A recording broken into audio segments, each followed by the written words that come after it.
ఇంట్లో ఉన్న లక్ష్మీదేవి ఎందుకు వెళ్ళిపోతుంది? మన ఇంటిపై లక్ష్మీదేవి అనుగ్రహం ఉండాలి అంటే మనం ఏం చేయాలి? అసలు లక్ష్మీదేవి మన ఇంటి నుండి ఎందుకు వెళ్ళాలి అని అనుకుంటుంది అనే విషయాలపై ఈ వీడియోలో ఒక కథ ద్వారా తెలుసుకుందాం. ఎక్కడ స్కిప్ చేయకుండా చూడండి, అప్పుడే మీకు ఈ వీడియోలోని అంతరార్థం మీకు అర్థమవుతుంది.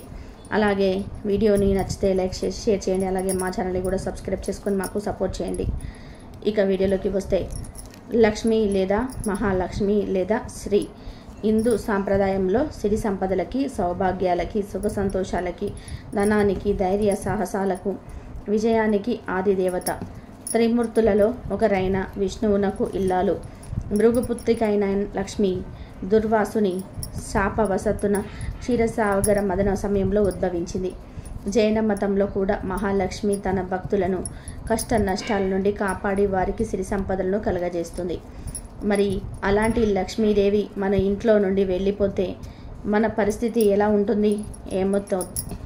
మనమందరం లక్ష్మీదేవి మన ఇంట్లోనే నిత్యం ఉండాలని కోరుకుంటూ ఉంటాం. మనలాగే పూర్వం ఒక వ్యాపారి కూడా లక్ష్మీదేవి తన ఇంట్లోనే ఉండాలి అని కోరుకున్నాడు. ఆ వ్యాపారి కథను శ్రద్ధగా వింటే మీకు లక్ష్మీ అనుగ్రహం ఖచ్చితంగా కలుగుతుంది. పూర్వం ఒక ఊరిలో ఒక వ్యాపారి ఉండేవాడు.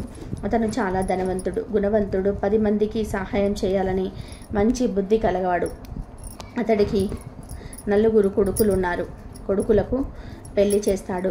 ఆ వ్యాపారి తన భార్యతో, తన కొడుకు కోడళ్లతో కలిసి ఒక ఇంటిలో నివసిస్తూ ఉన్నాడు. ఆ వ్యాపారి తన జీవితాన్ని సుఖంగా గడుపుతూ ఉన్నాడు. అంతేకాదు, ఆ వ్యాపారి లక్ష్మీదేవి పరమ భక్తుడు. ప్రతి స్త్రీని లక్ష్మీదేవిగా భావించి గౌరవించేవాడు. ఆ వ్యాపారికి ఊరిలో మంచి పేరు కూడా ఉంది. ప్రతిరోజు లక్ష్మీదేవిని చక్కగా పూజించిన తర్వాత వ్యాపారాల కోసం ఇంటి నుండి బయలుదేరేవాడు. మళ్ళీ సాయంత్రం ఇంటికి వచ్చి లక్ష్మీదేవిని పూజించి కుటుంబ సభ్యులతో కొంచెం సమయాన్ని గడిపేవాడు. అయితే కొన్ని రోజుల తర్వాత ఇంటి వాతావరణం మారింది. అందరూ ఒకే ఇంటిలో ఉండడం వల్ల ఇంట్లో చిన్న చిన్న గొడవలు మొదలయ్యాయి. ప్రతిరోజు ఏదో ఒక గొడవ అవ్వటము, వ్యాపారి భార్య తనకు ఆ గొడవ గురించి చెప్పి బాధ పెట్టడం జరిగింది. ఇలా కొన్ని రోజులు గడిచాయి. ఇంటిలో మనశ్శాంతి కరువవుతూ వచ్చింది. ఇది వరకు ఇంటిలో మగవారు లేనప్పుడు గొడవలు జరిగితే, ఇప్పుడు మగవాళ్ళు ఉన్న గొడవలు జరగడం ప్రారంభమయ్యాయి. వ్యాపారి ఇది వరకు లాగా ఆనందంగా ప్రశాంతంగా లక్ష్మీదేవికి పూజ చేయలేకపోతున్నాడు. అయితే ఒకరోజు వ్యాపారి నిద్రిస్తున్న సమయంలో లక్ష్మీదేవి ఆయనకు కలలో కనిపించింది. కలలో లక్ష్మీదేవి కనబడగానే ఆ వ్యాపారి లక్ష్మీదేవిని అనేక శ్లోకాలతో స్తుతించాడు. లక్ష్మీదేవి వ్యాపారితో ఇలా అంటుంది: నాయనా, నేను నీ భక్తికి ఎంతో ప్రసన్నం చెందాను. ఇక నేను మీ ఇంటి నుండి బయటకు వెళ్ళవలసిన సమయం వచ్చింది. నేను మీ ఇంట్లో ఉండలేను అని అంటుంది. ఆ మాటలు విని వ్యాపారి చాలా బాధపడుతూ ఉన్నాడు. తల్లి, నా వల్ల ఏదైనా తప్పు జరిగిందా? ఎందుకని మీరు ఇప్పుడు నా ఇల్లు వదిలి వెళ్ళిపోతానంటున్నారు? తల్లి, మీకు తెలుసు కదా, మీరు నా ఇంటిలో ఉండడం వల్లనే నన్ను 10 మంది గుర్తించి గౌరవిస్తున్నారు. మీ అనుగ్రహం నాపై ఉండడం వల్లనే కదా నేను సిరి సంపదలకు లోటు లేకుండా జీవిస్తున్నాను. నలుగురికి సహాయం చేస్తూ ఉన్నాను. తల్లి, ఇప్పుడు నువ్వు నన్ను నా ఇంటిని వదిలి వెళ్ళిపోతే నేను చాలా పేదరికం అనుభవిస్తాను. అప్పుడు నేను ఎవరికి సహాయం కూడా చేయలేను. ఇంకా సమాజంలో నా పరువు ప్రతిష్టలు కూడా దెబ్బతింటాయి. తల్లి, దయచేసి నువ్వు నా ఇంటిని వదిలి వెళ్ళిపోవద్దు. నీకు నేను ఏం లోటు చేశానో చెప్పు అని వ్యాపారి పరిపరి విధాలుగా ప్రాధేయపడతాడు. లక్ష్మీదేవి వ్యాపారి వైపు చిరునవ్వు నవ్వుతూ చూసింది. చూడు నాయనా, నేను గత 25 సంవత్సరాల నుండి నీ ఇంట్లోనే ఉంటున్నాను. నేను చంచలమైన దానిని. ఇలా నేను ఒక చోట ఉండలేను అని అంటుంది. దానికి వ్యాపారి, తల్లి, నువ్వు నా ఇంటిలో ఉంటే నేను గుడికి వెళ్ళి అక్కడ పేదవారికి సహాయం చేస్తాను కదా, కాబట్టి నువ్వు నా దగ్గరే ఉండు అని అంటాడు. అప్పుడు లక్ష్మీదేవి, నేను నీ దగ్గర ఉంటేనే నువ్వు దాన ధర్మాలు చేస్తావు. నేను నీ దగ్గర లేకపోతే దాన ధర్మాలు ఎందుకు చేయలేవు?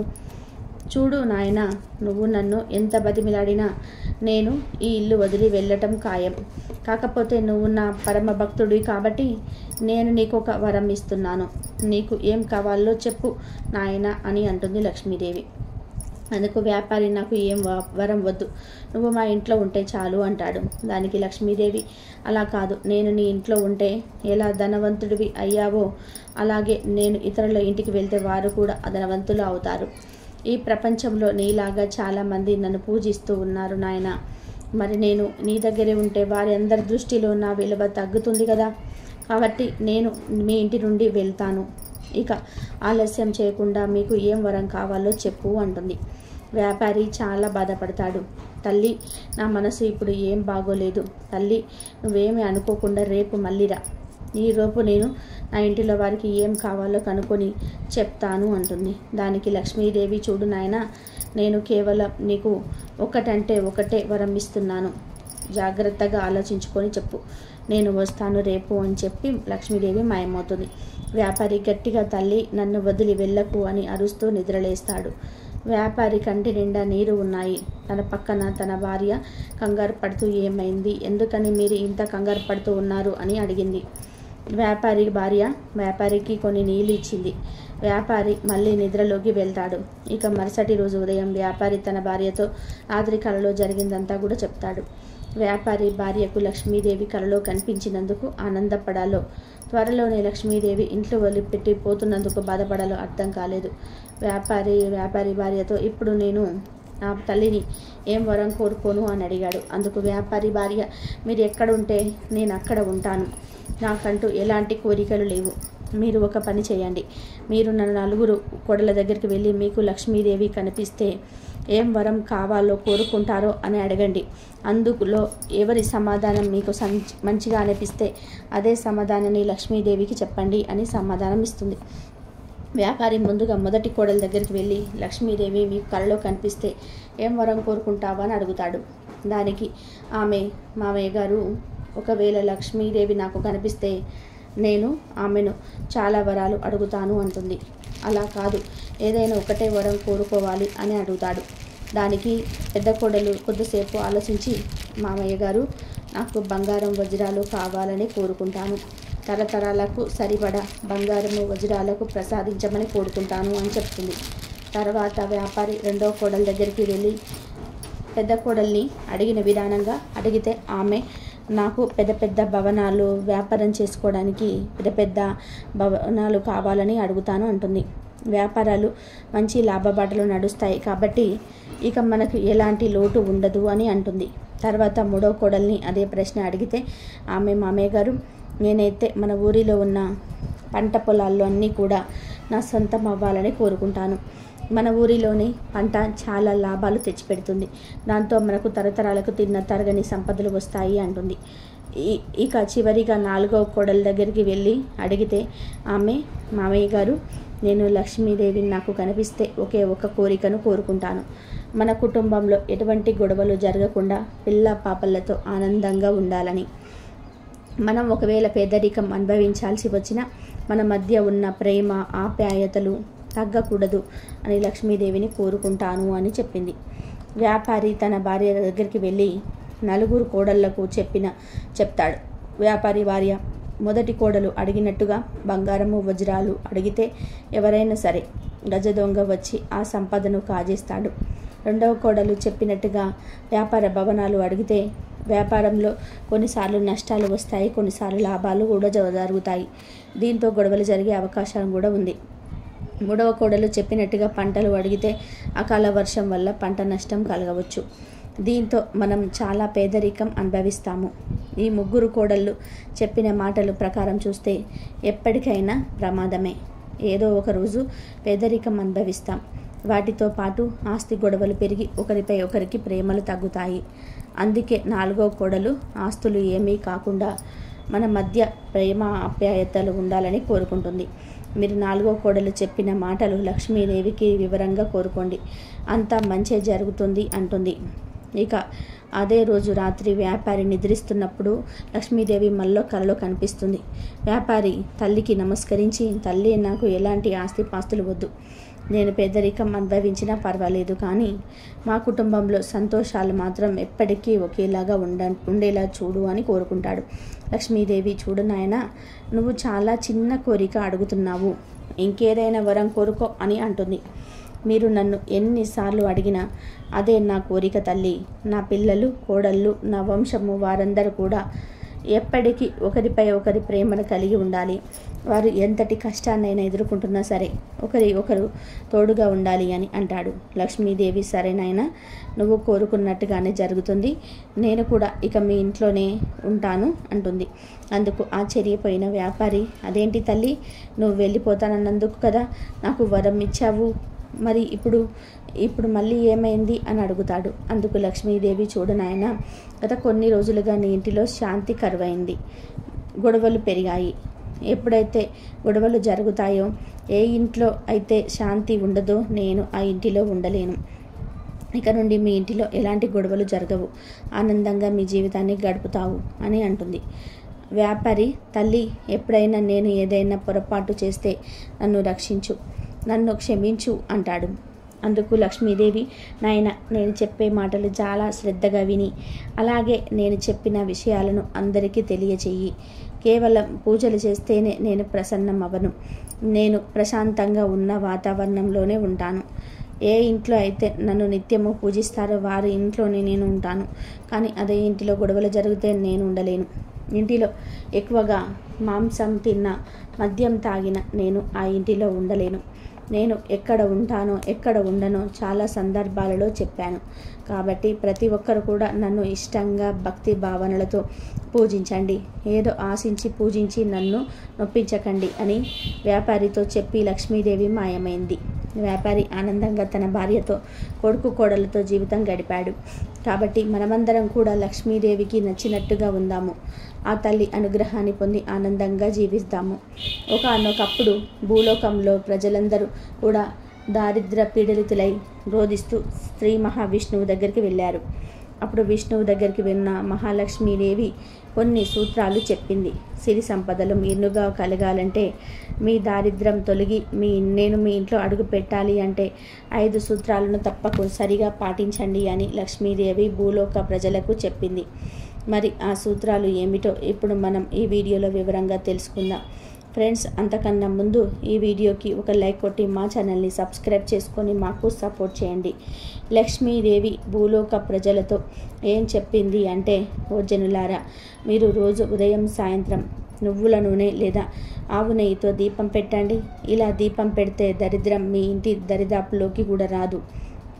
ఇది మీరు చేయవలసిన మొట్టమొదటి పని. దారిద్రాన్ని పారదోలడానికి మొదటి సూత్రం కూడా ఇదే అని లక్ష్మీదేవి భూలోక ప్రజలకు చెప్పింది.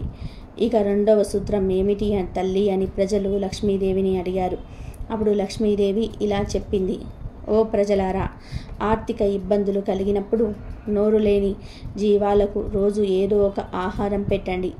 పాలిచ్చే పాడి పశువులకు, కుక్కలకు, పిల్లులకు, కాకులకు, పిచ్చుకలకు, పక్షులకు, ఇలాంటి మూగ జీవాలకు తిండి పెడితే చాలు, దారిద్రం పోతుంది. అప్పుడు నేను మీ ఇంటికి వచ్చి సకల ఐశ్వర్యాలను ఇస్తాను అని లక్ష్మీదేవి చెప్పింది. ఇక మూడవ సూత్రం ఏమిటి అంటే, జనులారా, ప్రతి ఒక్కరు కూడా మీ ఇళ్లలో తులసి మొక్కను తప్పనిసరిగా పెంచండి. ప్రతిరోజు తులసి దగ్గర దీపం పెట్టి ప్రదక్షిణ చేయండి.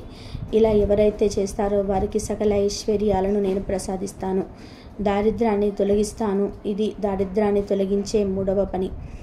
ఇక నాలుగవ పని ఏమిటి అంటే, మీ ఇంటి ప్రధాన ద్వారం ముందు ఎప్పుడు కూడా శుభ్రంగా ఉంచుకోండి. ఇంటి ముందు వాకిలిని శుభ్రం చేసుకొని ఆ తర్వాతే ఇంటిని శుభ్రం చేసుకోవండి. ఇంటి ముందు ప్రతిరోజు ముగ్గు వేయండి. వారంలో కనీసం ఒక రోజైనా సరే గడపకు పసుపు రాయండి. ఇలా చేస్తే నా కటాక్షం ఎప్పుడు మీకు లభిస్తుంది. అలాగే నన్ను ఎప్పుడు గణపతితో మొదలుపెట్టి శ్రీ మహావిష్ణువుతో పూజించండి. ఈ 5 సూత్రాలు పాటిస్తే సిరుల తల్లినైనటువంటి నేను మిమ్మల్ని అనుగ్రహిస్తాను. కనుక జనులారా, మీరు ఈ 5 సూత్రాలను పాటించండి. అప్పుడు ఖచ్చితంగా మీ దరిద్రం పోతుంది. మీ ఇంట ఏ మూలన చూసినా ఎడాపెడ ఐశ్వర్యం వచ్చి చేరుతుంది. మీ ఇంట్లో నేను నివసిస్తాను అని లక్ష్మీదేవి భూలోక ప్రజలకు చెప్పింది. ఇవే లక్ష్మీదేవి చెప్పిన 5 సూత్రాలు. లక్ష్మీదేవి ఇంటికి రావాలి అంటే ఖచ్చితంగా ఈ 5 సూత్రాలను పాటించాలి. ఈ 5 సూత్రాలు పాటించటమే కాదు, సత్యాన్ని వ్రతంగా ఆచరించాలి. అయితే లక్ష్మీదేవి ఇంట్లోకి వచ్చి తిష్ట వేసుకొని మీ ఇంట్లోకి నివాసం ఉండాలంటే ఇంట్లోని ఆడవాళ్ళు ప్రతిరోజు కొన్ని నియమాలను పాటించాలి. ఉదయం 5 గంటల కల్లా నిద్ర లేవాలి. 7-8 వరకు బారెడు పొద్దెక్కే వరకు ఏ ఇంట్లో వారైతే నిద్రిస్తారో ఆ ఇంట్లో లక్ష్మీదేవి ఉండదు అని శాస్త్రాలు చెప్పారు. అదే విధానంగా సాయంకాలం 5 నుండి 7 గంటల మధ్యలో స్త్రీలు పురుషులు పొరపాటున కూడా నిద్రించకూడదు. అప్పుడే ఆ ఇంట్లో లక్ష్మీదేవి స్థిరంగా నివాసం ఉంటుంది. ఇక రెండవ విషయం ఏమిటి అంటే, ఉదయం నిద్ర లేవగానే కుడి చేయిని చూసుకొని కరాగ్రే వస్తే లక్ష్మి, కరమధ్యే సరస్వతి, కరమూలే స్థిత గౌరీ, ప్రభాతే కరదర్శనం అని మన చేయిని చూసుకొని ఆ తర్వాత లక్ష్మీదేవిని చిత్రపటాన్ని బయటకు వచ్చి చూడాలి. తక్షణమే మనం వాడిన బెడ్షీట్ను ముత్పట్ని నీట్గా మడత పెట్టుకోవాలి. కొంతమంది నిద్రలేచి అలాగే పక్క బట్టలు మడత పెట్టకుండా వంటగదిలోకి వెళ్ళిపోయి బెడ్ కాఫీ తాగి ఇస్తూ ఉంటారు. కానీ అలా చేసేస్తే లక్ష్మీదేవికి అస్సలు నచ్చదు. స్త్రీలైనా పురుషులైనా నిద్ర లేవగానే పక్క బట్టలను మడత పెట్టుకోవాలి. మీ ఇల్లు లక్ష్మీ నివాసంగా మారాలి అంటే పాటించవలసిన రెండవ నియమం ఇది. మూడవ పని ఏమిటి అంటే, మహిళలు ఇంట్లో వాకిట్లోనే చెత్త ఊడవకుండా పొయ్యి వెలిగించకూడదు. ఆడవాళ్ళు ముందు ఇల్లు గుమ్మాలు తుడిచి ఇంటి బయట ముగ్గు పెట్టాలి. ప్రతిరోజు తప్పక ముగ్గు వేసుకోవాలి. ఈ రోజుల్లో చాలామంది పెయింట్తో ముగ్గు పెట్టి అలా వదిలేస్తూ ఉన్నారు. కానీ అలా చేయకూడదు. బియ్య పిండితో చిన్న ముగ్గు అయినా సరే ప్రతిరోజు వేస్తూ ఉండాలి. ముగ్గు అంటే లక్ష్మీదేవికి ఎంతో ఇష్టం. అలాగే సాయంకాలం పొద్దుపోయిన తర్వాత అంటే 5:30 తర్వాత ఇల్లు గుమ్మాలు తుడవకూడదు. ఎందుకంటే అది లక్ష్మీదేవి వచ్చే సమయం. ఆ సమయంలో చెత్త తుడవకూడదు. ఆ సమయానికి ముందే ఇల్లును క్లీన్ చేసుకుంటే అప్పుడు లక్ష్మీదేవి శుభ్రంగా ఇంట్లోకి వస్తుంది. ఇల్లు లక్ష్మీ నివాసంగా మారాలి అంటే స్త్రీలు ప్రతిరోజు గడపకు పసుపు రాసి కుంకుమ బొట్లు పెట్టుకోవాలి. మన ఋషులు మహర్షులు ఏం చెప్పినా దానిని వెనక సైంటిఫిక్ కారణాలు ఉన్నాయి. పసుపు యాంటీబయాటిక్. గడపకు పసుపు రాసినట్లయితే ఆ ఇంట్లోకి ఎటువంటి బ్యాక్టీరియాలు వైరస్లు రావు. ఈ సైంటిఫిక్గా కూడా రుజువైనది. కనుక ప్రతి ఒక్కరూ ప్రతిరోజు గుమ్మానికి పసుపు రాయండి. ప్రతిరోజు కుదరని వారు కనీసం మంగళవారం శుక్రవారాల్లో అయినా సరే గుమ్మానికి పసుపు రాయండి. అప్పుడు మీ ఇల్లు లక్ష్మీ నివాసంగా మారుతుంది. లక్ష్మీదేవి మీ ఇంట్లో స్థిరంగా ఉండాలి అంటే వంటి ఇంట్లో ఉండే మసిగుడ్డను ప్రతినిత్యము మార్చుకోవాలి. అంటే 3 మసిగుడ్డలు కానీ 2 మసిగుడ్డలు కానీ పెట్టుకొని ఒకదానితో వాడుకుంటూ మరొక దానిని ఆరబెట్టుకోవాలి. అంతేకాని కొంపు కొడుతూ ఉన్న మురికిగా ఉండే మసిగుడ్డలను వాడకూడదు. మసిగుడ్డ క్లీన్గా లేకపోతే దరిద్ర దేవత మీ ఇంటికి వస్తుంది. అలాగే మీ ఇల్లు లక్ష్మీ నివాసంగా మారాలి అంటే ఇంట్లో ప్రతినిత్యం ఎవరో ఒకరు దీపారాధన చేయాలి. భర్త కానీ భార్య కానీ ఎవరైనా సరే దీపారాధన చేయవచ్చు. స్త్రీలు నెలసరిలో ఉన్నప్పుడు భర్త కానీ పిల్లలు కానీ దీపారాధన చేయవచ్చు. కొంతమంది దేవుడి ఫోటోలకు పూలు పెట్టి అవి ఎండిపోయినా తీయకుండా వదిలేస్తూ ఉంటారు. పూజ గదిలో ఎండిపోయిన పువ్వులు ఉన్న కంపు కొడుతున్న పూజలు ఉన్న లక్ష్మీదేవి అనుగ్రహించదు. దేవతలు ఆ పూజా మందిరాన్ని విడిచి వెళ్ళిపోతారు. సాయంకాలం 5 గంటల నుండి 7 గంటల మధ్యలో స్త్రీలు పురుషులు ఎవ్వరూ అన్నం తినకూడదు. అంతేకాదు ఈ సమయంలో స్త్రీ పురుషులు లైంగిక సంబంధాలు పెట్టుకోకూడదు. గొడవలు పడకూడదు. కాదని ఈ సమయంలో నిషిద్ధ పనులు చేస్తే లక్ష్మీదేవి ఎప్పటికీ మీ ఇంటికి రాదు. సాయంకాలం వేళలో విష్ణు సహస్రనామాలను చదవడం కానీ వినటం కానీ అలవాటు చేసుకోవాలి. విష్ణు సహస్రనామాలను చదివితే విష్ణువు భార్య అయిన లక్ష్మీదేవి చాలా సంతోషిస్తుంది. తన అనుగ్రహాన్ని మీ మీద కురిపిస్తుంది. ఇక సాయంత్రం రొద్దుపైన తర్వాత ఇంట్లోని మంగళ ద్రవ్యాలను ఎవరికీ ఇవ్వకూడదు. అంటే పసుపు కుంకుమ పువ్వులు గాజులు ఇలాంటివి ఎవరికి ఇవ్వకూడదు. పండుగల సమయాలలో అవాయనంగా ఇవ్వవచ్చు కానీ అప్పుగా ఇవ్వకూడదు. ఉప్పు పాలు పెరుగు బియ్యము నగలు డబ్బు ఇటువంటివి సాయంకాలం సూర్యాస్తమయం తర్వాత ఎవరికి ఇవ్వకూడదు. ఇస్తే లక్ష్మి తరిగిపోతుంది. ముఖ్యంగా స్త్రీలు రాత్రిపూట పడుకునే ముందు మాంగళ్యాన్ని తీయకూడదు. గాజులు తీసినా పర్వాలేదు కానీ మంగళసూత్రాన్ని మాత్రం అస్సలు తీయకూడదు. మంగళసూత్రాన్ని మాత్రం తీయకూడదు. పరమ పవిత్రమైన మంగళసూత్రంలో పిన్నులు, తాళాలు ఇలాంటివి ఇనుప వస్తువులు పెట్టకూడదు. మాంగళ్య దోషం తగులుతుంది. లక్ష్మి అనుగ్రహం కూడా తగ్గిపోతుంది. స్త్రీలు వారు ధరించిన గాజులను, పూలను వేరే వారికి పంచిపెడితే లక్ష్మీదేవి ఆగ్రహానికి గురి అవుతారు. చాలామంది ఆడవాళ్ళు గాజులు ఎక్కువగా వేసుకున్నప్పుడు చెల్లెలకు, తోటి కోడళ్లకు నా దగ్గర ఎక్కువ గాజులు ఉన్నాయి, నువ్వు 2 వేసుకో అని తమ చేతికి ఉన్న గాజులను తీసి వేరే స్త్రీకి ఇస్తుంటారు. కానీ అలా పంచిపెట్టకూడదు. మనం తలలో పెట్టుకున్న పూలను కూడా మళ్ళీ తీసి వేరే వారికి పంచకూడదు. ఒళ్ళు తూర్చుకున్న టవల్ని వాకిలి ముందు ఆరవేయకూడదు. సింహద్వారం ముందు చెప్పులు వదలకూడదు. శుక్రవారం, మంగళవారం రోజులలో గోర్లు కత్తిరించకూడదు. ఆడవాళ్ళు ఇంట్లో జుట్టు విరబోసుకొని తిరగకూడదు. ఇంటికి ఎదురుగా కాళ్ళు చాపుకొని కూర్చోకూడదు. గుమ్మం మీద తల పెట్టుకొని నిద్రించకూడదు. పడుకునే ముందు మంచం మీద అన్నం తినకూడదు. అంతేకాదు మంచం మీద బంగారం కానీ, డబ్బు కానీ, మంగళ ద్రవ్యాలు కానీ పెట్టకూడదు. ఇల్లు లక్ష్మీ నివాసంగా మారాలి అంటే ఈ నియమాలను అన్నీ కూడా పాటించాలని శాస్త్రాల్లో ఉంది. ఈ నియమాలన్నీ కూడా మీ అందరికీ తెలిసినవే, అయినా ఒకసారి గుర్తు చేసుకున్నాము అంతే. తెలియని వారు ఎవరైనా ఉంటే ఇప్పుడైనా సరే తెలుసుకొని ఈ నియమాలు పాటిస్తే తప్పకుండా మీ ఇల్లు లక్ష్మీ నివాసంగా మారుతుంది. పేదరికం రానే రాదు. ఈ వీడియో నచ్చితే లైక్ చేయండి, షేర్ చేయండి, బట్ సబ్స్క్రైబ్ చేసుకోవడం మర్చిపోద్దు. అమ్మవారి అనుగ్రహం అందరిపైన ఉండాలంటే విష్ణు సహస్రనామాలను పక్కా చదవాలి. తన అనుగ్రహాన్ని మీ పైన లక్ష్మీదేవి కురిపిస్తుంది. ఇక సాయంత్రం పొద్దుపోయిన తర్వాత ఇంట్లోనే మంగళ ద్రవ్యాలను ఎవ్వరికి ఇవ్వకూడదు. అంటే పసుపు, కుంకుమ, పూలు, గాజులు ఇలాంటివి ఎవ్వరికి ఇవ్వకూడదు.